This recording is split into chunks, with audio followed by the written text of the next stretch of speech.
adalah tempat yang paling sempurna untuk memantau situasi. Kalau saya di tengah itu, saya cuma bisa lihat hidung.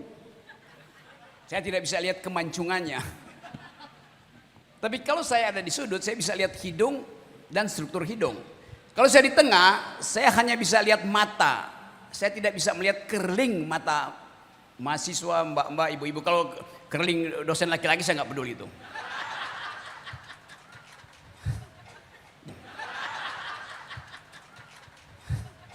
Jadi berdiri di sudut ada gunanya, yaitu dapat perspektif itu.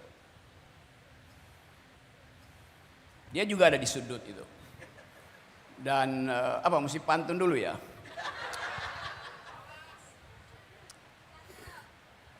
Mereka yang berdiri di sudut, Cakep.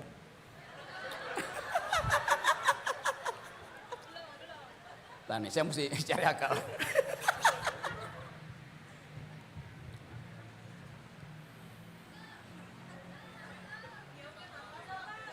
Lanjut, Bung. Ya. Mereka yang berdiri di sudut tak perlu dituntun. Walaupun tubuhnya gendut, dia bisa berpantun.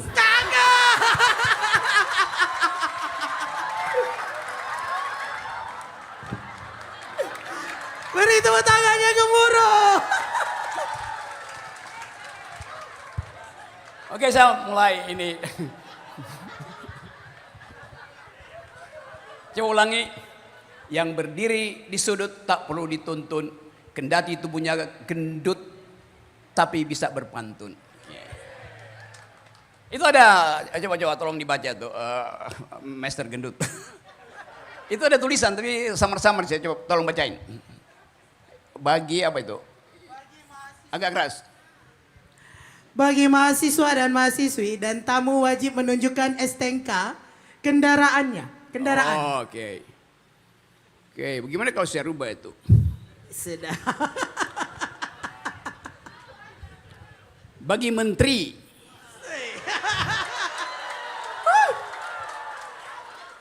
Bagi menteri kabinet baru wajib menunjukkan STNK. Apa tuh STNK?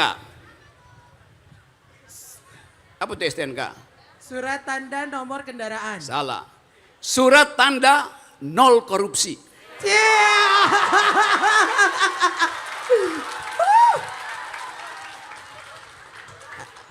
Nampak mulai memanas nih ya.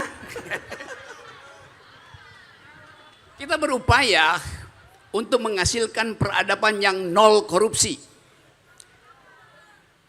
Kita berupaya untuk menghasilkan dengan cara saksama dalam tempo singkat-singkatnya pikiran-pikiran yang bermutu. Karena itu di sini ada potensi untuk keadilan dan kebenaran. Itu yang namanya potensi utama.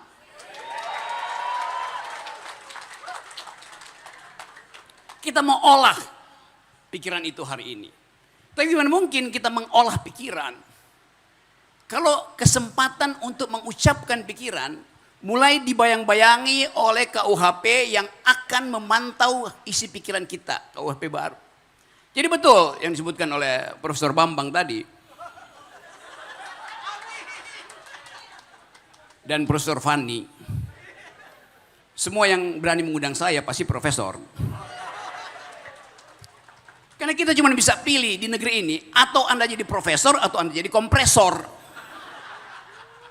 Profesor adanya di universitas, kompresor adanya di pinggir jalan untuk membompa ban kempes. Tapi pikiran yang kempes hanya mungkin dipompa kembali dengan harapan bahwa negeri ini pernah didirikan oleh mereka yang berpikir. Profesor Bambang tadi terangkan, Natsir, Soekarno, Hatta, Sultan Syahrir, semua mereka adalah makhluk yang berpikir. Apa artinya berpikir? Berpikir artinya mengucapkan politics of hope. Berpikir artinya mengemukakan perspektif. Berpikir artinya membangun argumen, bukan sentimen. Kita nggak tahu apakah selama ini kita menemukan manusia, pemimpin yang berpikir. Tadi Barusan tadi saya ngintip di berita itu. Wakil presiden kita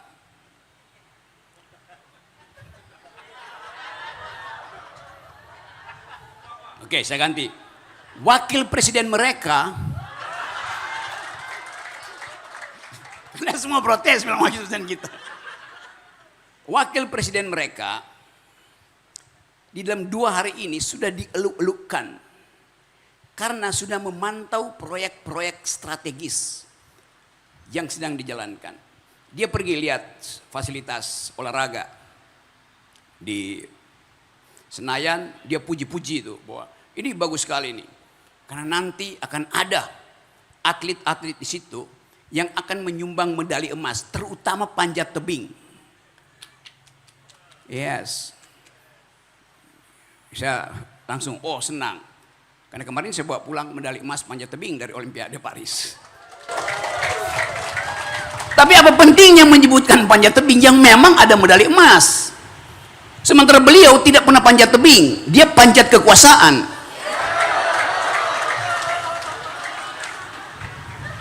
Lalu berita berikutnya, masih wapres yang sama, memantau pembangunan perluasan jaringan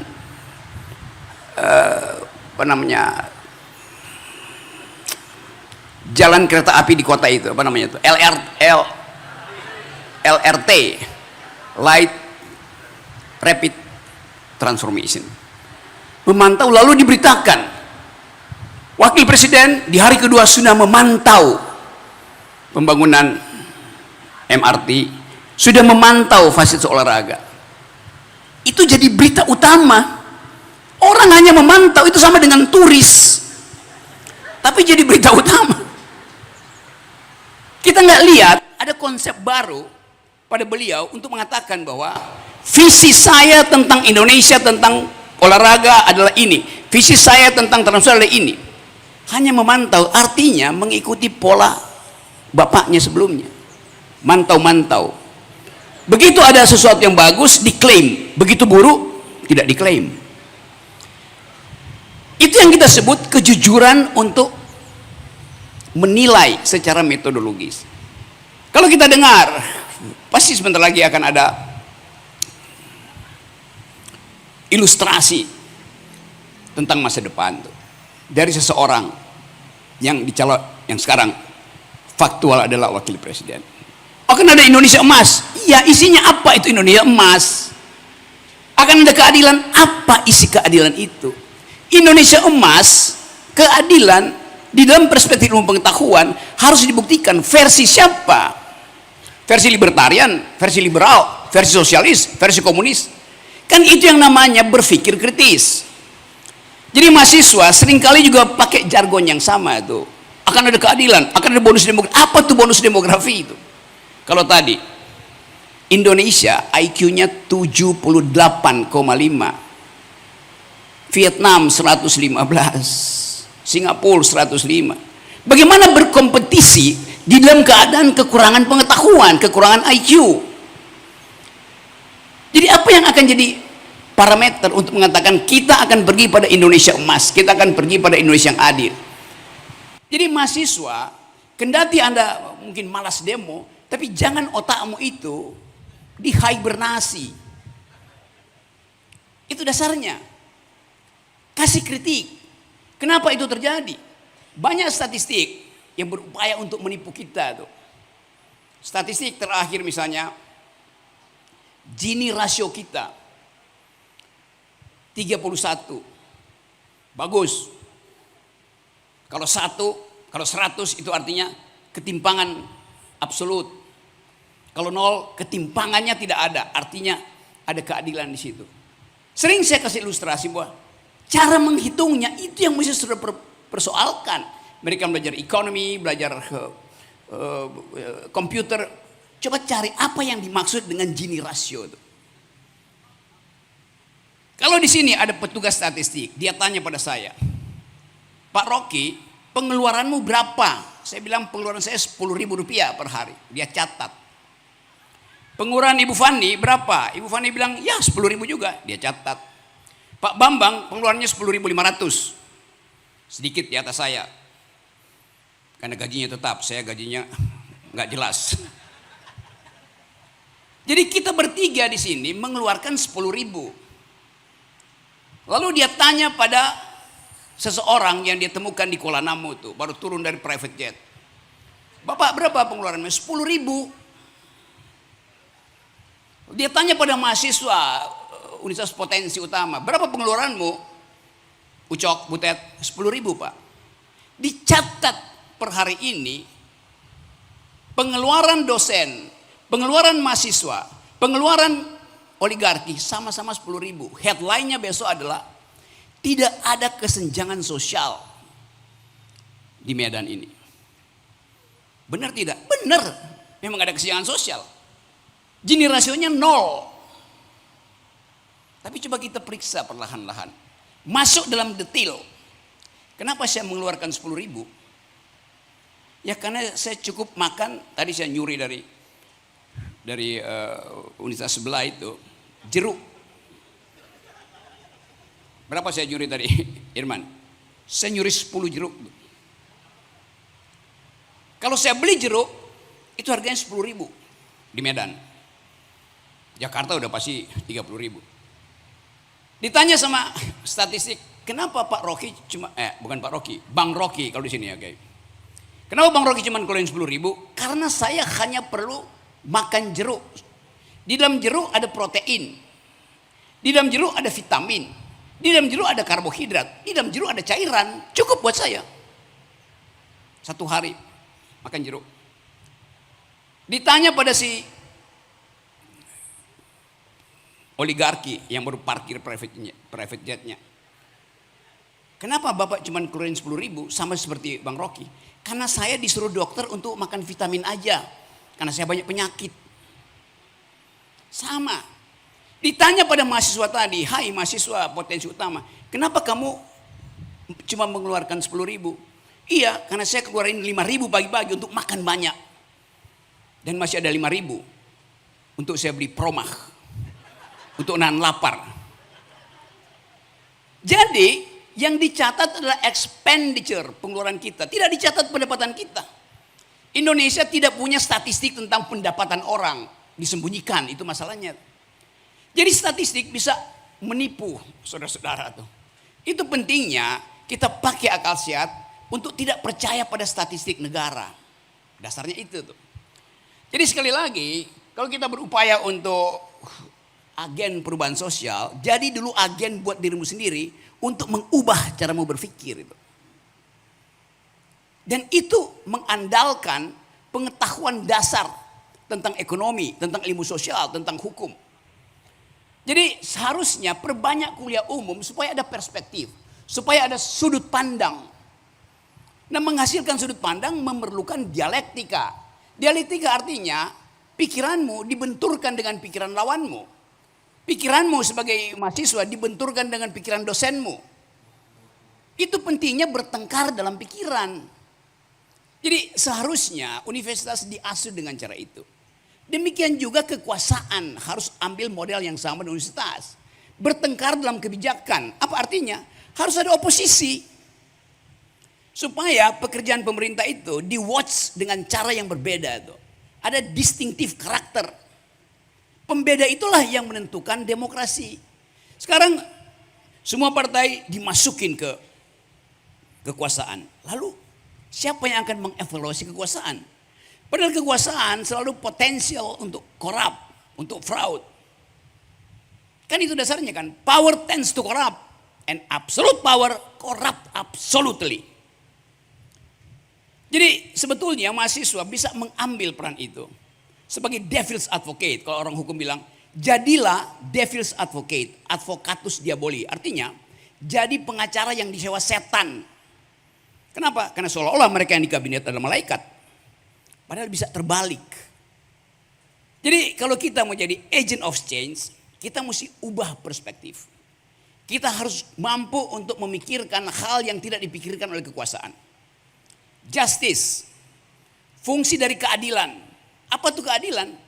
Keseimbangan antara keputusan hakim dan pikiran rakyat. Itu keadilan.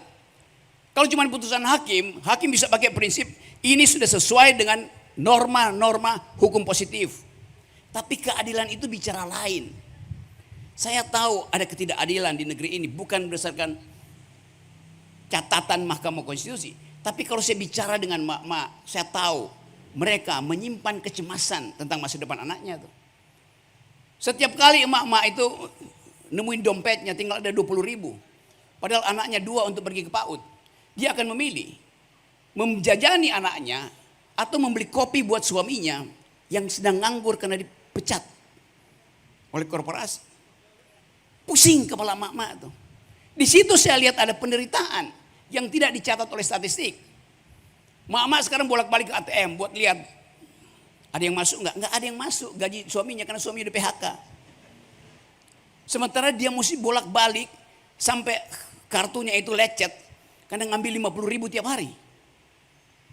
Berupaya untuk membayangkan bahwa akan ada perubahan di dalam kepemimpinan yang akan datang. Dan itu yang kita investasikan pada pemerintah yang baru.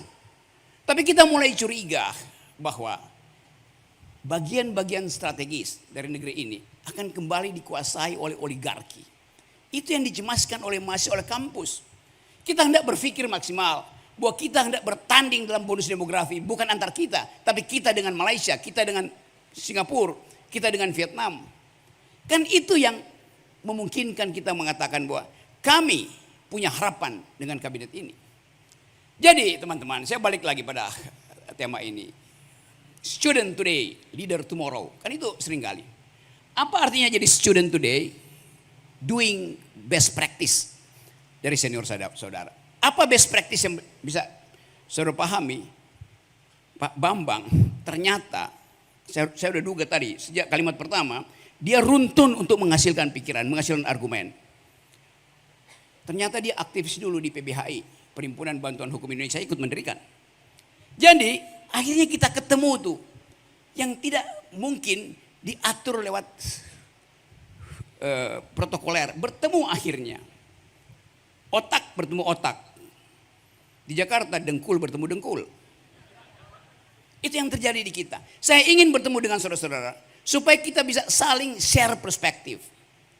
Kita ingin hidupkan perencanaan sosial yang basisnya adalah ketidakjelasan kebijakan di masa depan. Nah sekarang kita belum bisa lihat tuh apa orientasi pembangunan kita. Anda bayangkan Pak Prabowo pasti agenda pertamanya adalah pergi ke luar negeri untuk mempromosikan Indonesia, mencari investor, mendalilkan tentang apa yang sedang dia lakukan. Biasa itu tradisi. Presiden pasti akan pergi ke luar negeri. Jadwal presiden 30 hari ke luar negeri. Muter untuk minta tolong supaya ada sumbangan pinjaman 800 triliun kita butuh APBN tahun depan. Kalau kita bikin kalkulasi, kebutuhannya buat apa? Ya buat nambal APBN yang bolong 800 triliun. Dibikin bolong oleh siapa? Ya oleh Mulyono. Yang mesti cari siapa? Ya Mulyani. Akibatnya Sri Mulyani jadi SPG-nya Mulyono. Sales promotion girl-nya. Kan itu yang terjadi. Kenyataannya begitu, saudara-saudara. Tapi kita tunggu, dapat enggak kira-kira?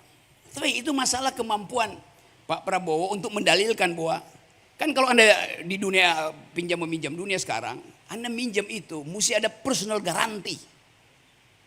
Udah kayak perusahaan swasta. Karena Bank Dunia, lender internasional akan tanya, siapa yang menggaranti bahwa ini akan balik? Ya orang cari menteri keuangan, mesti apa? Kan dasarnya kan. Satu-satunya yang bisa kita andalkan tinggal Mulyani. Karena Mulyono udah pulang kampung. Yang memang gak bisa diandalkan. Jadi itu soalnya. Tapi Anda bayangkan, Pak Prabowo sebulan ini akan pergi ke luar negeri. Siapa yang akan memegang kendali pemerintahan di dalam negeri selama 30 hari? Siapa? Oh, kalian asal ngomong. Furak-furak faham. Dan memang itu yang akan terjadi dan kita akan lihat apa hasilnya nanti.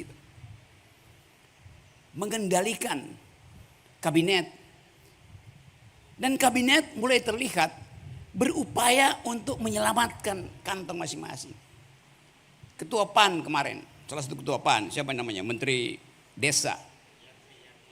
Yandri menulis surat pada kepala desa, pakai kop surat Kementerian Pembangunan Desa.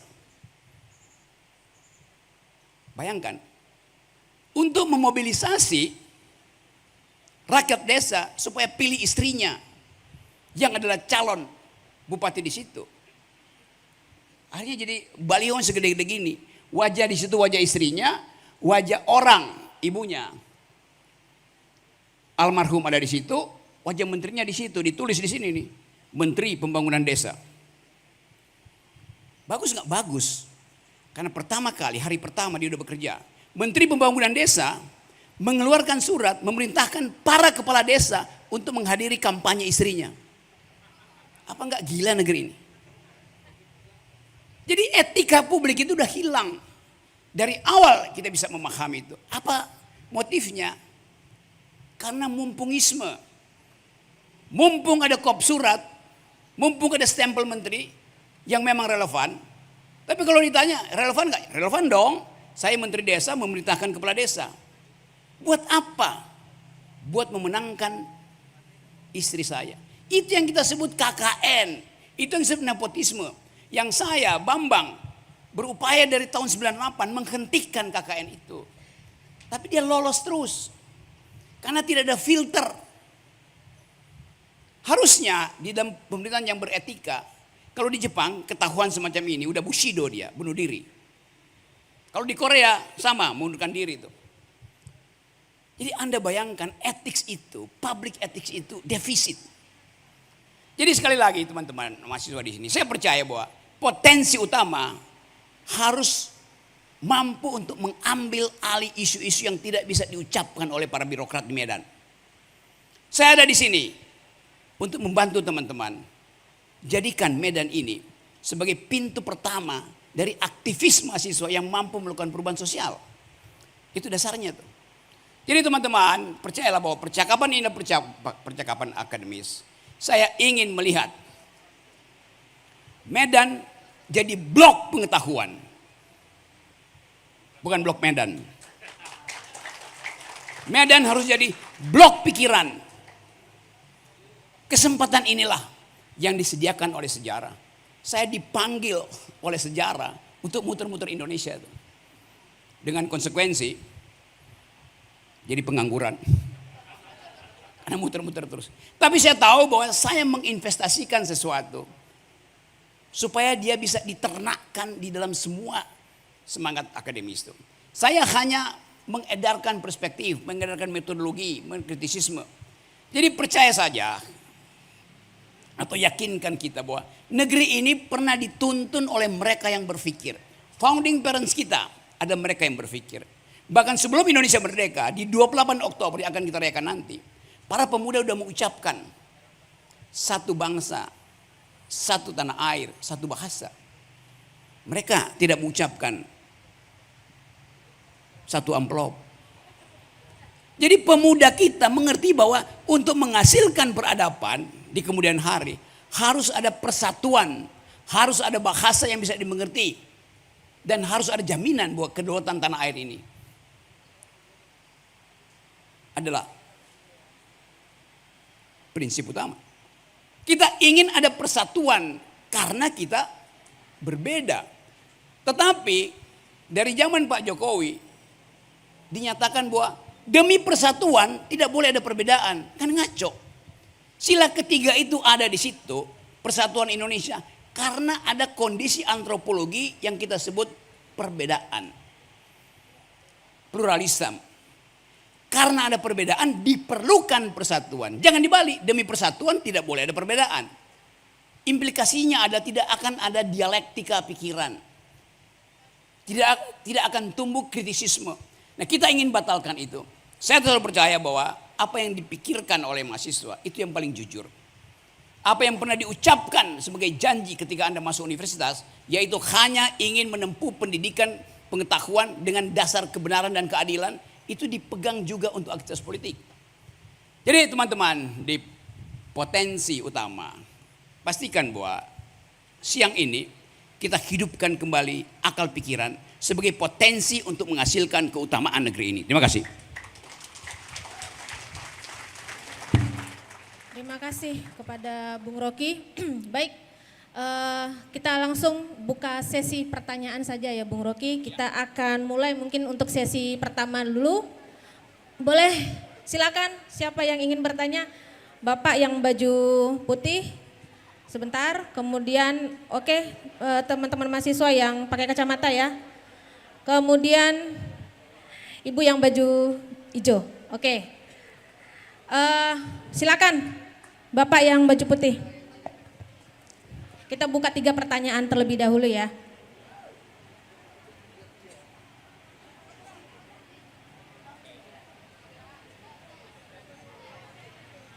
Silakan Pak, nanti langsung saja sebutkan nama, dari mana, fakultas atau dosen, silakan. Oke, baik, bismillahirrahmanirrahim. Assalamualaikum warahmatullahi wabarakatuh. Oke, sebenarnya moderator ini Bung mengenal saya, tapi saya harus mengenalkan diri saya. Oke, nama saya Izhar Rahman, saya Kepala Bagian Perpustakaan Universitas Potensi Utama. Oke, kita sama-sama dari Tanah Sulawesi, Bung Rocky. Oke, baik, pertanyaan saya sebenarnya menarik kuliah umum hari ini, akan tetapi saya kurang tertarik tindakan rasionalitas instrumental oleh mahasiswa Potensi Utama. Kenapa demikian? Karena selama saya mengajar di sini, kebanyakan mahasiswa berpikir untuk melihat HP dan menghasilkan pemikirannya singkat seperti itu untuk menghasilkan karya dari tulisan ilmiahnya mereka. Jadi apa sih yang harus langkah yang ditempuh oleh mahasiswa sehingga dia tidak berpatokan oleh HP dan selalu punya waktu untuk literasi dan melek literasi seperti apa mereka membawa perubahan itu di masyarakat seperti itu. Terima kasih. Assalamualaikum warahmatullahi wabarakatuh. Terima kasih. Mungkin langsung saja dijawab oleh Pak Rocky Gerung ya. Itu kecemasan seseorang yang memperhatikan isi pengetahuan yang dituangkan dalam bentuk skripsi, tesis atau disertasi. Jadi betul, kita mulai meragukan apakah tesis, disertasi yang ditulis dan memenuhi perpustakaan ada hasil riset atau hasil joki.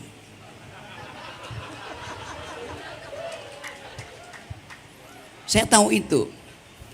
10 tahun lalu gejala yang sama sudah saya ketahui. Saya mengajar di Universitas Indonesia, mengajar logika, metodologi, critical analysis.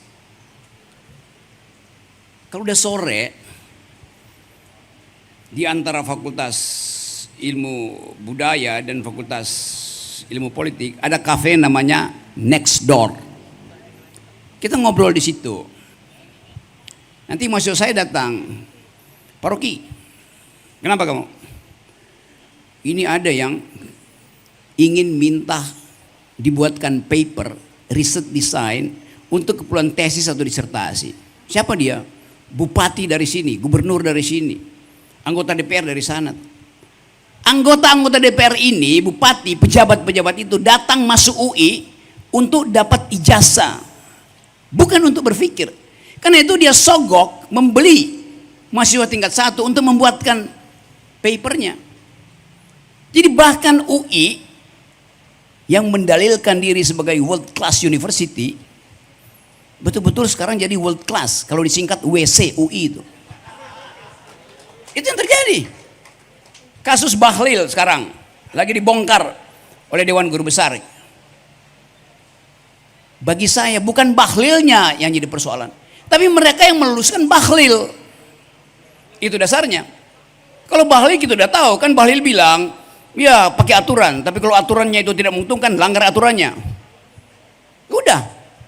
Tetapi universitas punya standar tadi itu, yaitu authenticity dari dalil, dari argumen. Dan dengan mudah kita ulas apakah argumen, tesis, dalil, disertasimu itu betul-betul otentik dari pikiranmu. Ada batasnya. Oke, 10% boleh, 12% ada kesamaan, similarity. Tapi kalau udah sampai 98% itu artinya plagiat. Dan orang, guru-guru besar UI itu, teman-teman saya, mulai memeriksa bahwa tesis disertasi Bahlil itu hampir 98% sama dengan skripsi anak UIN Jakarta perempuan. Kita serahkan pada universitas. Jadi sebetulnya filter pertama adalah kalau Anda punya pikiran, dalilkan pikiranmu. Kalau Anda nggak punya pikiran, jangan bikin dalil dengan meminjam dalil orang lain. Itu namanya plagiasi itu. Jadi pastikan bahwa seseorang yang ingin menulis disertasi karena dia punya pikiran itu, bukan karena dia mau dapat ijazah. Itu aja dalilnya. Jadi sekali lagi pastikan bahwa saudara-saudara nulislah dengan kemampuan sendiri. Referensi dimaksudkan untuk menguji kedudukan epistem dari tesismu, itu dasarnya. Ada skripsi yang ya itu referensinya 3.000 tuh. Tapi tak ada satupun tesis pada disertasinya tuh. Artinya dia tidak mampu untuk mengucapkan terobosan akademis. Disertasi itu hanya disebut disertasi kalau dia menyumbang pada perdebatan teori. Bukan menumpang pada teori-teori konvensional. Jadi sekali lagi ini berlaku juga untuk tesis, untuk skripsi, untuk disertasi. Banyak skripsi yang betul-betul bermutu bahkan melampaui disertasi seorang. Jadi karya akademis itu tidak ditentukan Anda S1, S2, S3, bukan. Karya akademis ditentukan oleh originalitas tesismu. Kendati dia skripsi, kalau dia origin, dia pasti lebih bermutu pada disertasi yang beratnya 3 kg karena setumpuk ini tebalnya, tapi isinya 0.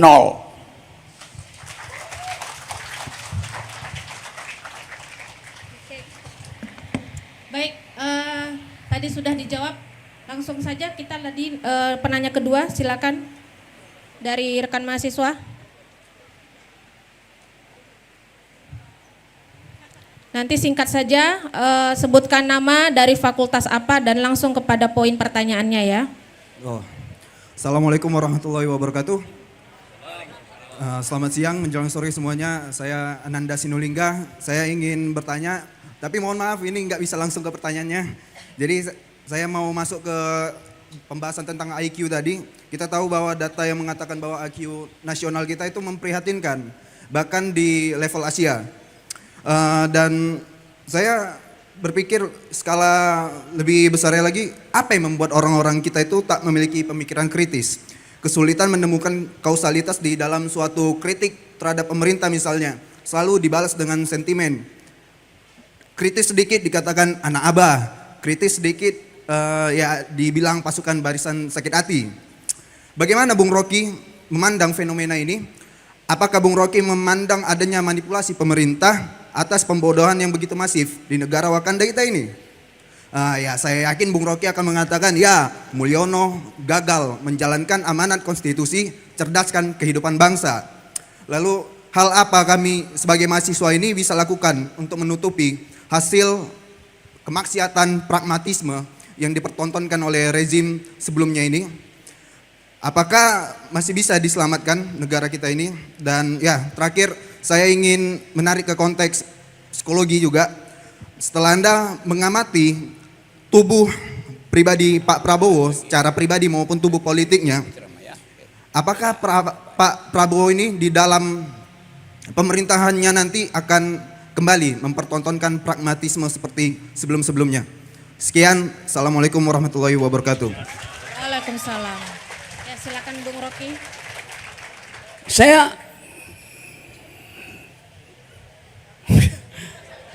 Saya tidak pernah diskusi dengan Pak Jokowi, kendati banyak orang yang ingin mempertemukan. Tapi saya berdiskusi dengan Pak Prabowo, saya berdiskusi dengan Pak SBY, saya berdiskusi dengan Gus Dur.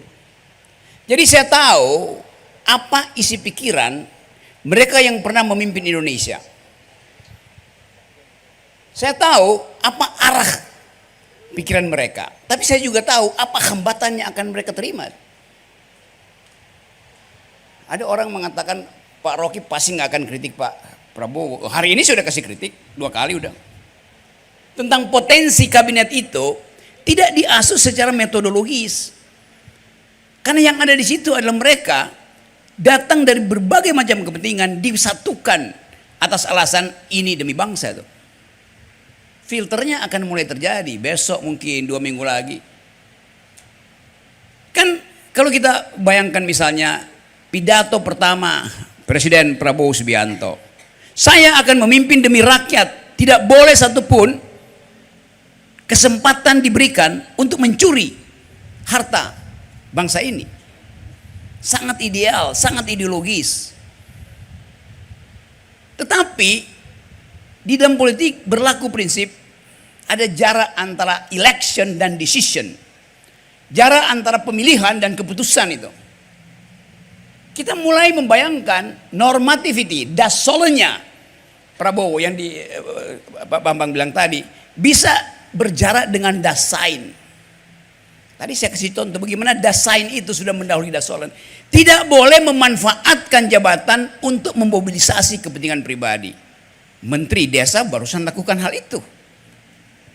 Dasolennya dibatalkan oleh dasain. Kenapa? Karena keinginan untuk berebut APBN, berebut pengaruh, berebut pilkada. Kan itu dasarnya. Nah kita mau cari cara, bagaimana caranya? Ada 100. Tapi untuk kejujuran, oke. Kita kasih benefit of the doubt. Silahkan Anda mulai, tapi kita akan tunggu.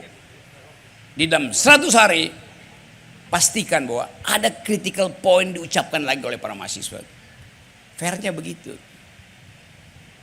Jadi teman-teman, yang kita pikirkan hari ini adalah apa yang akan terjadi kalau seluruh janji yang diucapkan dalam pidato Pak Prabowo dibatalkan oleh kenyataan bahwa yang ada di kabinet adalah mereka yang mengintip APBN. Gampang, karena tradisi itu masih ada di situ. Itu yang menandakan bahwa Pak Jokowi gagal untuk menghasilkan filter di dalam proses menghadirkan pemimpin. Saya ucapkan berkali-kali formula saya. Pemimpin harus ditapis pada 3 langkah. Nah kalau dia lulus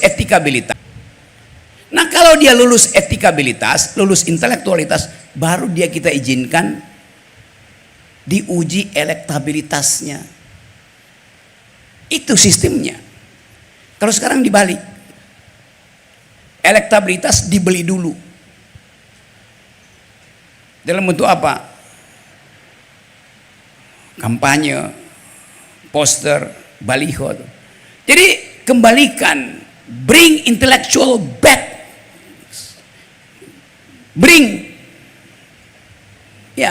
bawa kembali intelektual ke dalam politik. Bring intellectual back into politics. Jadi kita tidak boleh membiarkan kampus itu steril. Kampus itu diperlukan untuk menghalangi kedunguan-kedunguan politisi. Itu dasarnya tuh. Tetapi sebaliknya, kampus jangan dibujuk oleh politisi yang kasih amplop lalu kasih dia panggung. Tanpa ada skrutinisasi itu. Kalau itu bisa kita lakukan, akan ada jaringan. Kampus-kampus Indonesia akan mulai untuk mengatakan, Anda mau jadi pemimpin, silahkan datang di kampus kami. Panelisnya adalah para guru besar, profesor, dan mahasiswa kritis. Taruhan nama saya, 90% dari pemimpin itu akan gemetar. Karena mereka bukan leader, mereka hanya jadi dealer. Jawabannya sangat menajam ya, tajam sekali. Oke, siap. Ini untuk satu pertanyaan terakhir ya, kita tidak punya banyak waktu, kurang lebih sekitar 10 menit lagi. Oke, singkat saja. Tadi dari Ibu yang baju hijau, silakan Ibu, boleh perkenalkan nama, dosen dari mana? Baik, sebelumnya Assalamualaikum warahmatullahi wabarakatuh. Selamat siang Bang Rocky. Selamat siang, Bu. Oke, perkenalkan saya Tika Nirmalasari. Saya selaku dosen di Fakultas Ekonomi dan Bisnis. Jangan Bu, jangan perkenalkan publik, WA saya aja. Oh iya. Oke, saya dari Prodi Manajemen. Ya Bu, bukan. Oke, jadi GR di saya. Oke, Bang Rocky, gini sih pertanyaannya. Dan tadi kan kita sudah dengar ya pemaparan panjang dari Bang Rocky. Jadi singkat saja pertanyaan saya. Menurut Bang Rocky, kurikulum yang sampai dengan saat ini diterapkan di Republik Indonesia, apakah sudah mendukung mahasiswa sebagai agen perubahan sosial? Mengingat masih banyak juga kita lihat universitas-universitas yang masih belum mendukung kebebasan mahasiswanya dalam bersuara misalnya, seperti itu. Dan yang kedua, apa masukan dari Bang Rocky untuk universitas agar bisa melahirkan orang-orang yang bisa menjadi agen perubahan di masa depan? Itu saja. Terima kasih banyak. Wassalamualaikum warahmatullahi wabarakatuh. Ya, kecemasan kita diwakili oleh Kartika, Bu. Kartika tadi namanya. Ya. Apa? Tika. Ya itu masalahnya, kenapa nggak WA saya sehingga saya ucapin dengan baik. Oke, Tika. Kemampuan universitas selalu didasarkan pada isi kurikulum. Kalau saya tanya misalnya, di Indonesia kurikulum itu disediakan oleh negara. Bahkan swasta wajib ada standar akademis di situ. Kalau kalian pergi misalnya ke beberapa kampus di bagian barat Amerika, di Los Angeles, San Francisco, mulai ada tradisi bahwa setiap mahasiswa silahkan menulis kurikulumnya sendiri.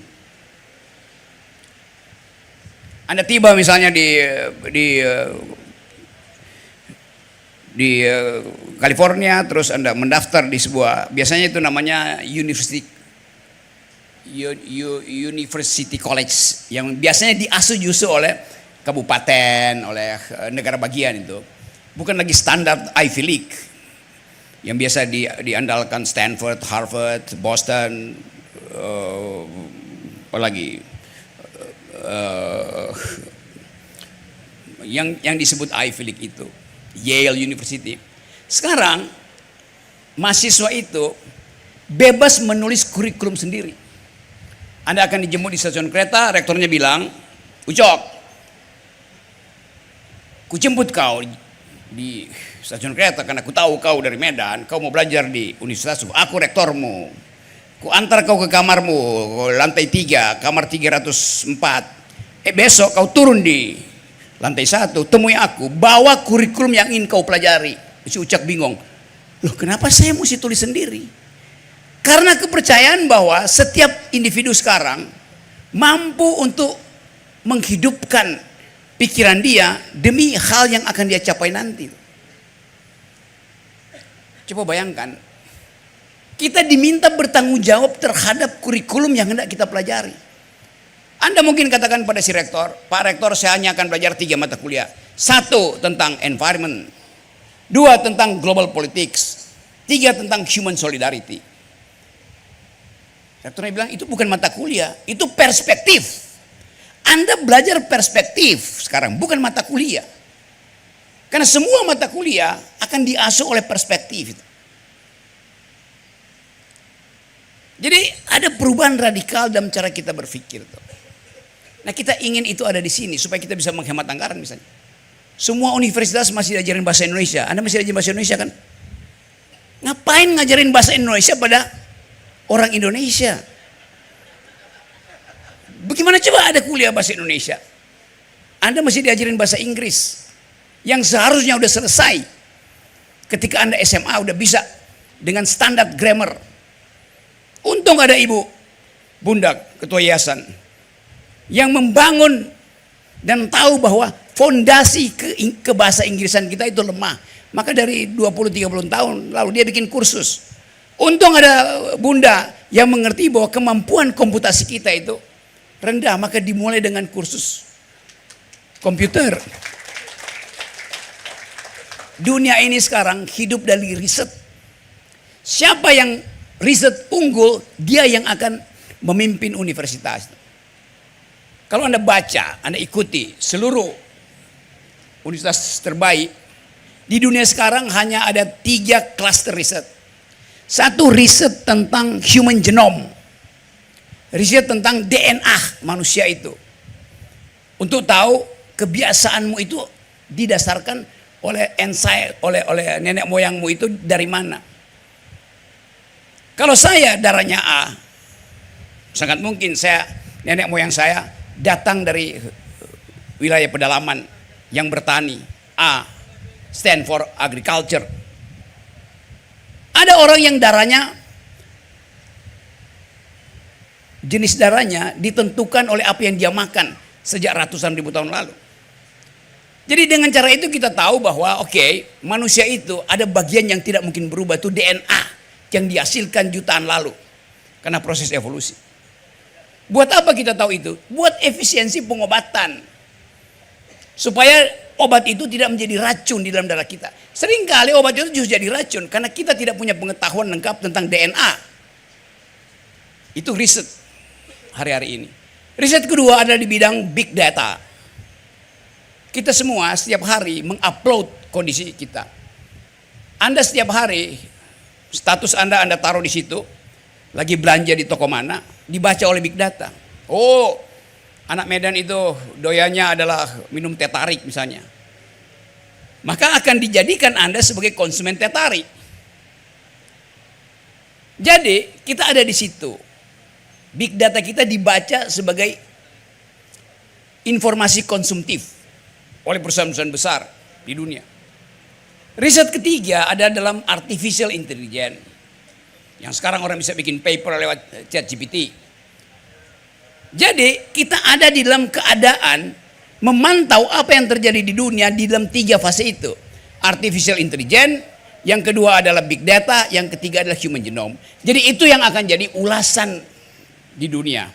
Nah, saya ingin Universitas Potensi Utama memilih di situ apa yang bisa dijadikan mercusuar sehingga orang tahu di Potensi Utama ada riset yang sungguh-sungguh. Mungkin tentang artificial intelligence. Kan kita bisa riset macam-macam lewat perjanjian dengan universitas yang ada di luar negeri sebagai sister university. Jadi pastikan sekali lagi bahwa kita sedang menumbuhkan harapan generasi yang akan datang adalah generasi yang mengulas pengetahuan, bukan yang mengintai kekuasaan.